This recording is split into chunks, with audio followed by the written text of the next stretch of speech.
ओम शांति। आज 28/12/2024 की साकार मुरली है। बाबा कहते, मीठे बच्चे, हाँ जी बाबा, बाप आए हैं तुम्हें सर खजानों से माला माल बनाने।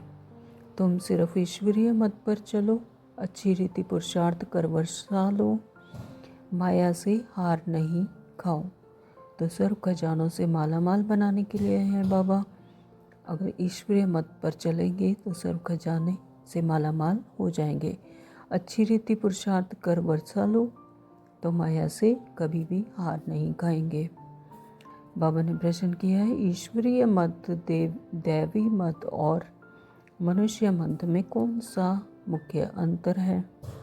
उत्तर दिया बाबा ने, ईश्वरीय मत से तुम बच्चे वापस अपने घर जाते हो, फिर नई दुनिया में ऊंच पद पाते हो।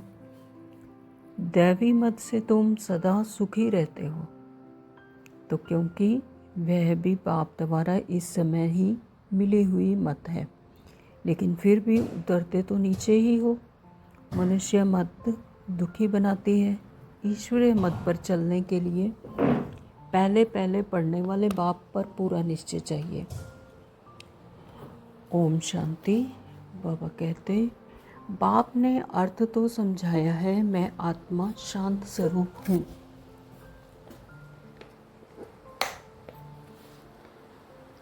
जब ओम शांति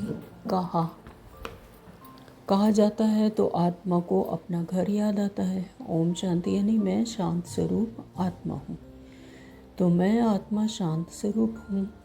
फिर जब ऑर्गन्स मिलते हैं तब टॉकी बनती है। तो पहले छोटे ऑर्गन्स होते हैं, फिर बड़े होते हैं। तो अब परमपिता परमात्मा तो हैं निराकार, उनको भी रथ चाहिए टॉकी बनने के लिए। तो टॉकी बनने के लिए यानी शरीर का आधार लेने के लिए, टॉकी में आने के लिए उन्हें भी रथ चाहिए। तो जैसे तुम आत्माएं परम धाम की रहने वाली हो, तो यहाँ आकर टॉकी बनती हो स्थूल में, इस सृष्टि चक्कर में आकर ही टॉकी बनती है। तो वह साइलेंस की दुनिया, यहाँ पर टॉकी बनते हैं। तो बाप भी कहते हैं कि मैं तुमको नॉलेज देने के लिए टॉकी बनाता हूँ। बाप टॉकी बना हूँ तो बाप अपना और रचना के आदि मध्य अंत का परिचय देते हैं। तो शरीर का आधार लेकर ही बाबा टॉकी बनते हैं और फिर टॉकी बनकर हमें ज्ञान देते हैं। और ज्ञान कौन सा देते हैं? रचना के आदि मध्य और अंत का परिचय देते हैं। तो यह है रूहानी पढ़ाई, वह होती है जिस्मानी पढ़ाई।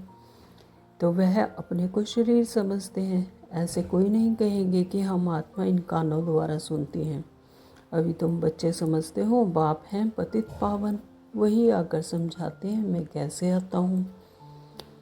तुम्हारी मिसल मैं गर्भ में नहीं आता हूँ। जैसे हम आत्माएं गर्भ से जन्म लेती हैं, तो बाबा ऐसे गर्भ से नहीं आते हैं। मैं इनमें प्रवेश करता हूँ। किन में? ब्रह्मा बाबा में। ब्रह्मा बाबा के शरीर का आधार लेते हैं बाबा, तो फिर कोई प्रश्न ही नहीं उठता है। तो यह रथ है। तो ब्रह्मा बाबा का शरीर रथ है शिव बाबा का। तो उनके शरीर के द्वारा, उनके शरीर का आधार लेकर ही बाबा हमें ज्ञान देने आते हैं।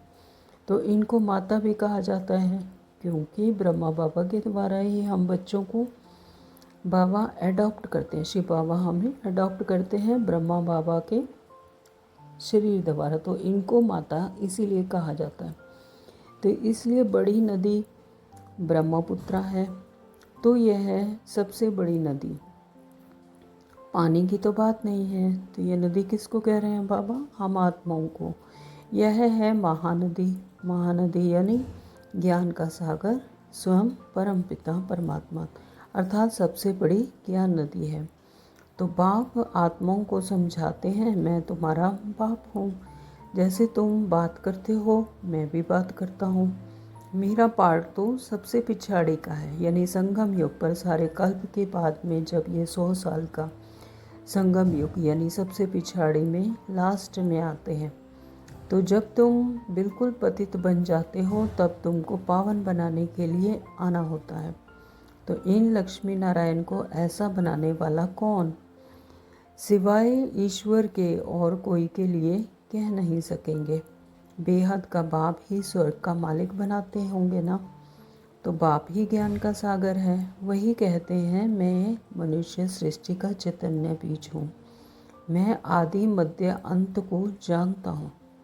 मैं सत्य हूँ, मैं चैतन्य बीज रूप हूँ। तो इसी सृष्टि रूपी झाड़ की मेरे में नॉलेज है। इसको सृष्टि चक्कर अथवा ड्रामा कहा जाता है। तो यह फिरता ही रहता है कि यह कल्प कल्प ड्रामा चलता ही रहता है सृष्टि चक्कर पर। तो वह हद का ड्रामा 2 घंटे का चलता है। जैसे स्कूल में भी कोई अगर ड्रामा हो तो वो ज़्यादा से ज़्यादा 2 घंटे 3 घंटे ऐसे चलता है। लेकिन बाबा कहते हैं इसकी रील 5000 वर्ष की है। तो जो यह बेहद का ड्रामा है ये कल्प 5000 का वर्ष का है। तो जो टाइम पास होता जाता है तो 5000 वर्ष से कम होता जाता है। तो तुम जानते हो पहले हम देवी देवता थे, फिर आहिस्ते आहिस्ते हम क्षत्रिय कुल में आ गए। तो यह सारा राज बुद्धि में है ना।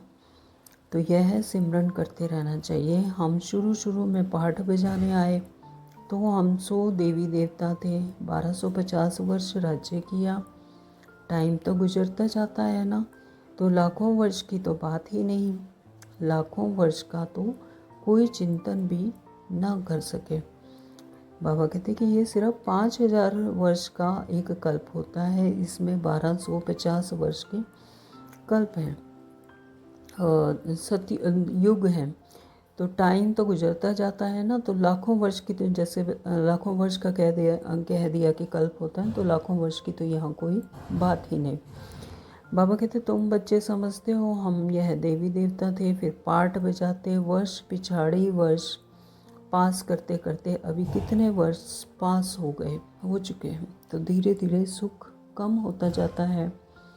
हर एक चीज़ सतो प्रधान, सतो रजो तमो होती है, पुरानी जरूर होती है। तो यह फिर है बेहद की बात। तो यह सब अच्छी रीति बुद्धि में धारण कर फिर औरों को समझाना है। तो सब तो एक जैसे नहीं होते, जरूर भिन्न भिन्न रीति समझाते होंगे। तो चक्र समझाना बहुत सहज है। तो चक्र तो सभी को पता ही है कि कैसे चलता है। पहले सतयुग आता है, फिर त्रेता, फिर द्वापर, फिर कलयुग आता है। तो ड्रामा और झाड़ दोनों मुख्य चित्र हैं। तो जो चित्र हैं वो ड्रामा का और झाड़ का सबसे मुख्य चित्र है कि झाड़ कैसे बनता है और कैसे सभी धर्म के लोग इसमें आते हैं। धर्म पिताएं कैसे कैसे आते हैं। तो कल्प वृक्ष नाम है ना। कल्प की आयु कितने वर्ष की है यह कोई भी नहीं जानते। मनुष्यों के अनेक मत हैं, कोई क्या कहेंगे कोई क्या कहेंगे। अभी तुमने अनेक मनुष्य मत को भी समझा है और एक ईश्वरीय मत को भी समझा है। बाबा कहते हैं अभी तक तुमने बहुत सारे मनुष्य मतों को भी जाना और ईश्वर मत को भी समझा है। तो कितना फ़र्क है। ईश्वर मत से तुमको फिर से नई दुनिया में जाना पड़ता है और कोई की मत से दैवी मत या मनुष्य मत से वापस नहीं जा सकते। सिर्फ ईश्वर मत से ही हम वापस अपने घर जा सकते हैं। कोई और मत, दैवी मत या और कोई मत है, उससे मनुष्य बाबा कहते घर वापस नहीं जा सकते। तो दैवी मत से तुम उतरते ही हो। दैवी मत यानी देवताओं के मत जो है वो क्या है, उतरती कला, मतलब उतरते ही हैं, उसमें चढ़ती कला नहीं है, उतरते हैं क्योंकि कला कम होती जाती है। तो असुरी मत से उतरते हो, जो असुरी मत से और भी गंदे होते जाते हैं। तो क्या बाबा कहते तो उतरते हो। परंतु दैवी मत से ये है, दैवी मत और असुरी मत में सिर्फ ये फ़र्क है कि दैवी मत में सुख है और असुरी मत में दुख है, लेकिन दोनों ही उतरती कलाएं हैं। तो दैवी मत भी इस समय बाप को ही दी हुई है, इसलिए तुम सुखी रहते हो। बेहद का बाप कितना दूर दूर से आते हैं। मनुष्य कमाने के लिए बाहर जाते हैं, जब बहुत धन इकट्ठा होता है तो फिर आते हैं बाप भी कहते हैं कि तुम बच्चों के लिए बहुत खजाना ले आता हूँ, क्योंकि जानता हूँ तुमको बहुत माल दिए थे, वह सब तुमने गंवा दिया। तो बाबा हमें कितना माला माल बनाकर भेजते हैं, लेकिन हम धीरे धीरे उसे गंवा देते हैं। तो तुमसे ये बात करता हूँ, तुम जिन्होंने प्रैक्टिकल में गंवाया है 5000 वर्ष की तो बात तुमको याद है ना? कहते हैं हाँ बाबा, 5000 वर्ष पहले आपसे मिले थे, आपने वर्षा दिया था। अब तुमको स्मृति आई है, बरोबर बेहद के बाप से बेहद का वर्षा लिया था। बाबा आपसे नई दुनिया की रजाई का वर्षा लिया था। अच्छा फिर पुरुषार्थ करो। ऐसे नहीं कहो कि बाबा माया के भूत ने हमको हरा दिया। तो देह अभिमान के बाद ही तुम्हें माया से हारते हो। जैसे ही देह अभिमान आता है तो माया अटैक करती है। तो बाबा कहते देह अभिमान के बाद ही माया से हारते हो। लोभ किया, रिश्वत खाई, लाचारी की बात है। बाबा जानते हैं लोभ के सिवाय पेट पूजा नहीं होगी, हर्जा नहीं। बल खाओ, परंतु कहाँ फंस नहीं मरना, फिर तुमको ही दुख होगा। पैसा मिलेगा, खुश हो जाएंगे, कहाँ पुलिस ने पकड़ लिया तो जेल में जाना पड़ेगा। तो ऐसा काम नहीं करो, उसको फिर रिस्पॉन्सिबल मैं नहीं हूँ। बाबा कहते फिर उसका रिस्पॉन्सिबल मैं नहीं हूँ, फिर मैं कुछ नहीं कर सकता, है ना। पाप करते हैं तो जेल में जाते हैं, तो वहाँ तो जेल आदि होता नहीं। कहाँ? सतयुग में जेल आदि होता ही नहीं, क्योंकि वहाँ से भी के श्रेष्ठ कर्म है। तो ड्रामा के प्लान अनुसार जो कल्प पहले तुमको वर्षा मिला है 21 जन्म के लिए, वैसे ही फिर लेंगे। तो सारी राजधानी बनती है, गरीब प्रजा, साहूकार प्रजा, परंतु वहाँ दुख होता नहीं। यह बाप गारंटी करते हैं। बाबा कहते हैं कि वहाँ कोई दुख नहीं होता, गरीब प्रजा, साहूकार प्रजा, ऐसा कुछ नहीं। बाबा गारंटी करते हैं कि सब एक समान तो बन ना सके। सूर्यवंशी और चंद्रवंशी रजाई में सब चाहिए ना। तो बच्चे जानते हैं कैसे पाप हमको विश्व की बादशाही देते हैं।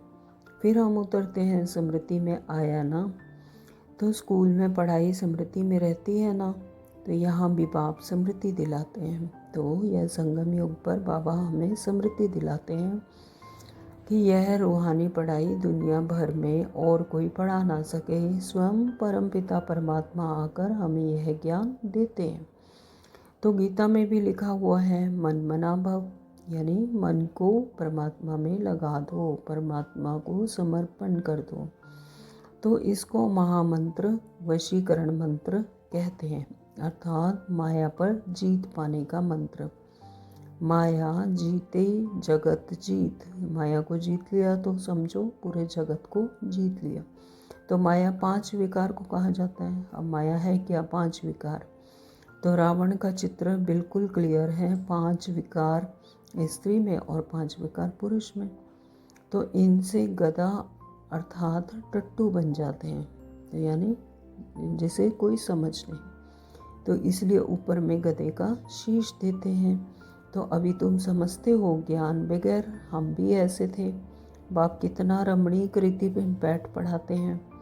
वह है सुप्रीम टीचर, उनसे जो पढ़ते हैं वह फिर औरों को सुनाते हैं। पहले तो पढ़ाने वाले में निश्चय कराना चाहिए, बोलो बाप ने हमको यह समझाया है, यह मानो ना मानो, यह बेहद का बाप तो है ना। तो श्रीमत ही श्रेष्ठ बनाती है, तो श्रेष्ठ नई दुनिया भी जरूर चाहिए ना। तो अभी तुम समझते हो कि हम किचड़े की दुनिया में बैठे हैं। तो अभी कलयुग में हम किचड़े की दुनिया में बैठे हैं, दूसरा कोई समझ ना सके। वहाँ हम वैश्यत स्वर्ग में सदा सुखी रहते हैं, यानी स्वर्ग में हम सदा सुखी रहते हैं। तो यहाँ नरक में कितने दुखी हैं। इसको नरक कहो या विषय वैतरणी नदी कहो, पुरानी दुनिया कहो, छी है। अभी तुम फील करते हो कहाँ सतयुग स्वर्ग और कहाँ कलयुग नरक। तो स्वर्ग को कहा जाता है वंडर ऑफ वर्ल्ड। त्रेता को भी नहीं कहेंगे, त्रेता में भी इतना सुख नहीं जितना स्वर्ग में है। तो यहाँ इस गंदी दुनिया में रहने से मनुष्यों को कितनी खुशी होती है। विष्टा के कीड़े को भ्रमरी भूं भूं कर आप समान बनाती है। तो विष्टा के कीड़े यानी देह अभिमान में आए हुए, देह भान में आए हुए को भ्रमरी भूं भूं कर आप समान बनाती है। तुम भी किचड़े में पड़े हुए थे, यानी देह भान में थे, तो मैंने आकर भूं भूं कर कर तुमको कीड़े से अर्थात शूद्र से ब्राह्मण बनाया। तो बाबा कहते मैंने भूं भूं करना यानी ज्ञान दे देकर, है ना। तो हमें बाबा ने शूद्र से ब्राह्मण बनाया। तो अभी तुम डबल सिरताज बनते हो, तो कितनी खुशी रहनी चाहिए। पुरुषार्थ भी पूरा करना चाहिए। बेहद का भाव समझानी तो बहुत सहज देते हैं, दिल से लगता भी है। बाबा सच सच कहते हैं।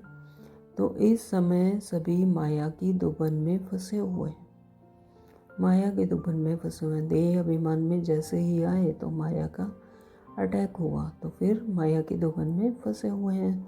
तो बाहर का शो कितना है। बाबा समझाते हैं हम तुमको दुबन से आकर बचाते हैं। तो जैसे ही हमारी आत्मिक स्मृति हमें याद दिलाते हैं, अपना सत्य स्वरूप याद दिलाते हैं, फिर बाबा कहते हैं मैं तुम्हें बचाता हूँ और स्वर्ग में ले जाते हैं। तो स्वर्ग का नाम सुना हुआ है, अभी स्वर्ग तो है नहीं, सिर्फ यह चित्र है।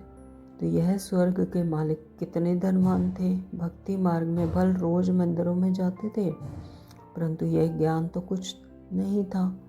अभी तुम समझते हो भारत में यह आदि सनातन देवी देवता धर्म था। इन्हों का राज्य कब था यह किसको पता नहीं। देवी देवता धर्म के बदले अब फिर हिंदू हिंदू कहते रहते हैं, यानी आदि सनातन देवी देवता धर्म का नाम बदलकर हिंदू हिंदू कहते रहते हैं। शुरू में हिंदू महासभा का प्रेसिडेंट आया था, बोला हम विकारी असुर हैं, अपने को देवता कैसे कहलाएं। तो हमने कहा अच्छा आओ तो तुमको समझाएं, देवी देवता धर्म की स्थापना फिर से हो रही है, हम तुमको स्वर्ग का मालिक बना देंगे, बैठकर सीखो। तो बोला दादाजी फुर्सत कहाँ, फुर्सत नहीं तो फिर देवी देवता कैसे बनेंगे। तो यह पढ़ाई है ना, बेचारे की तकदीर में नहीं था, मर गया।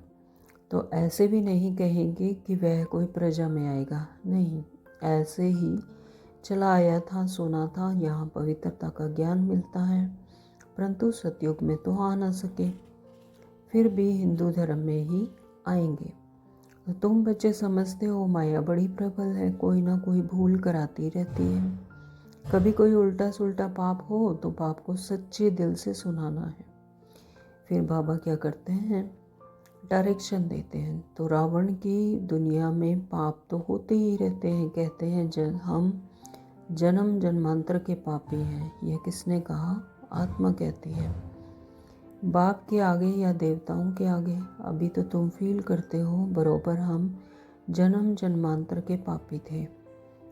रावण राज्य में पाप जरूर किए हैं, अनेक जन्मों के पाप का वर्णन नहीं कर सकते हो, तो इस जन्म का वर्णन कर सकते हैं। बाबा कहते कि अनेक जन्मों के पाप का वर्णन नहीं कर सकते, लेकिन इस जन्म का तो पता है, तो उसका वर्णन कर सकते हैं।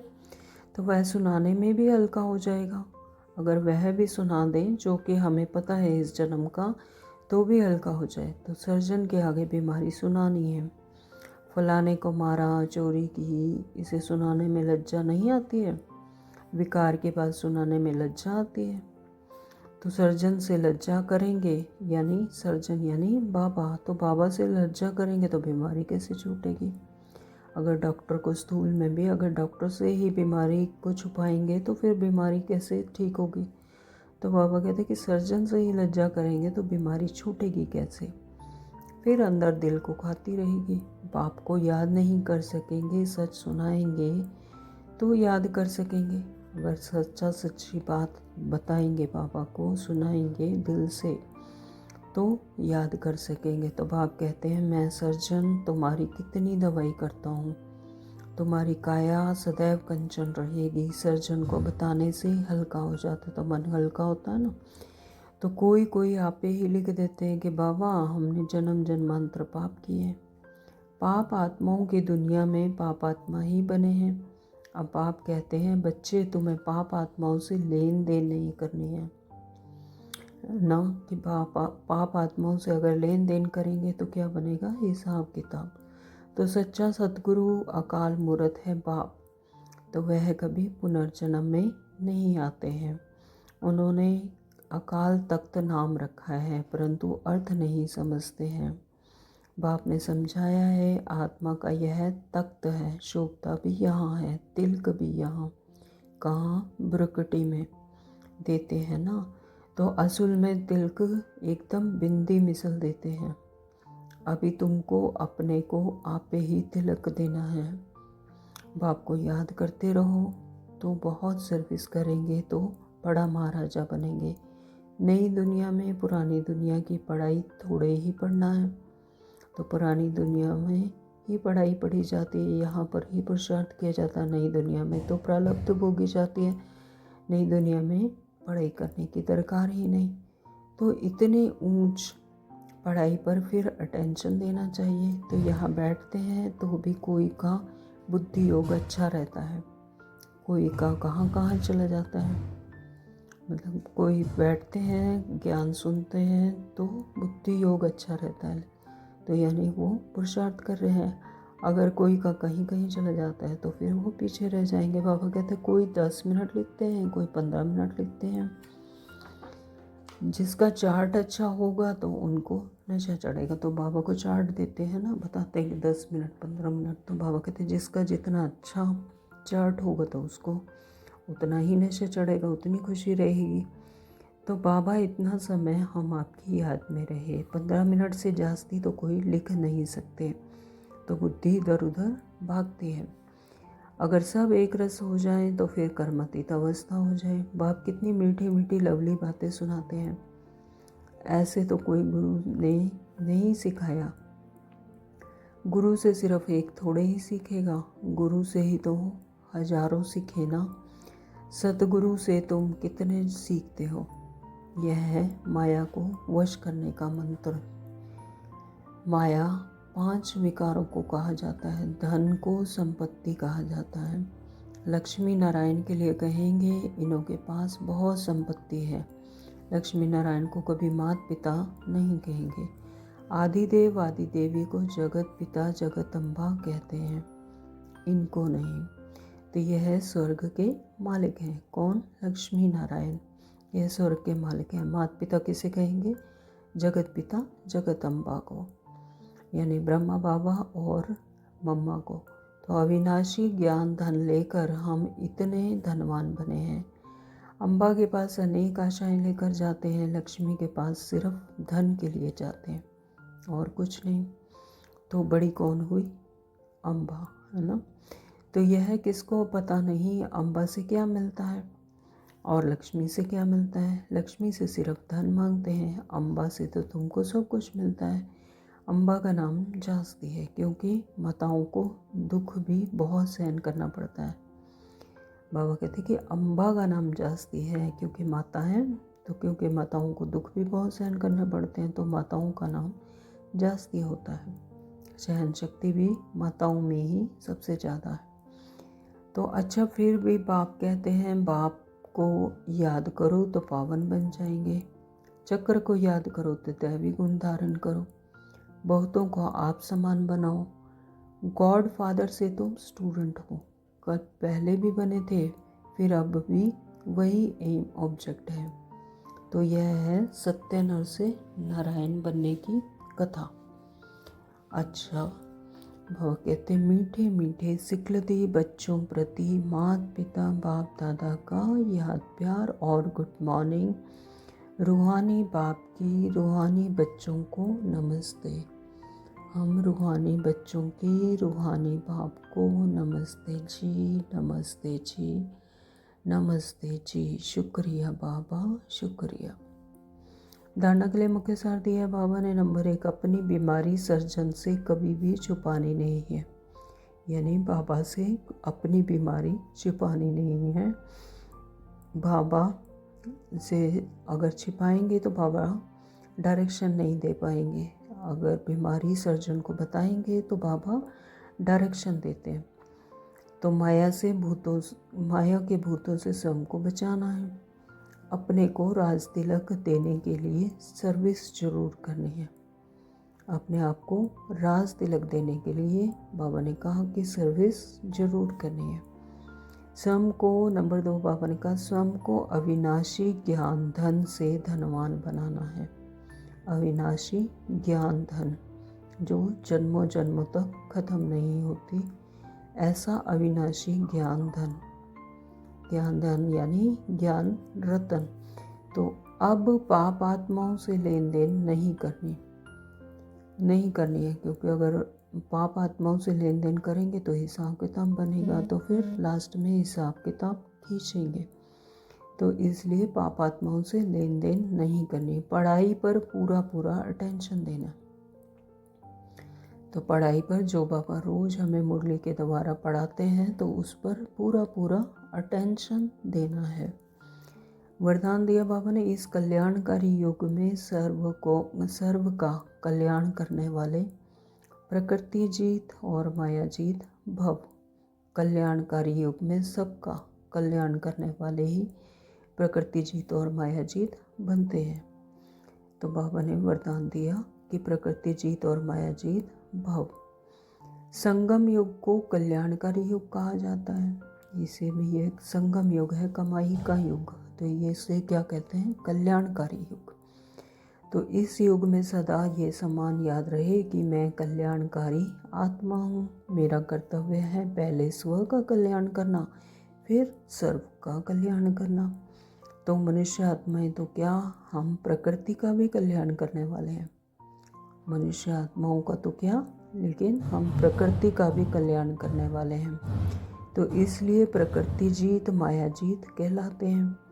जब आत्मा पुरुष प्रकृति जीत बन जाती है, यानी अपने सत्य स्वरूप में टिक जाती है, जब आत्मा अपने सत्य स्वरूप में टिक जाती है तो प्रकृति जीत बन जाती है। तो प्रकृति भी सुखदायी बन जाती है।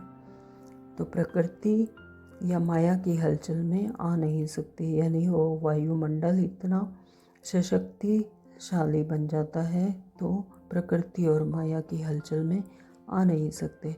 तो उन्हों पर अकल्याण के वायुमंडल का प्रभाव नहीं पड़ सकता। बाबा ने स्लोगन दिया है, एक दूसरे के विचारों को सम्मान दो तो माननीय आत्मा बन जाएंगे।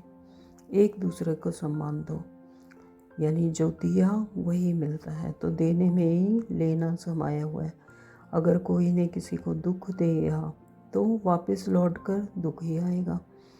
अगर किसी ने किसी को सुख दिया तो वापस लौट कर सुख ही आएगा। तो इसी तरह से सम्मान दो तो आपको भी सम्मान मिलेगा और आप माननीय बन जाएंगे। तो हर एक को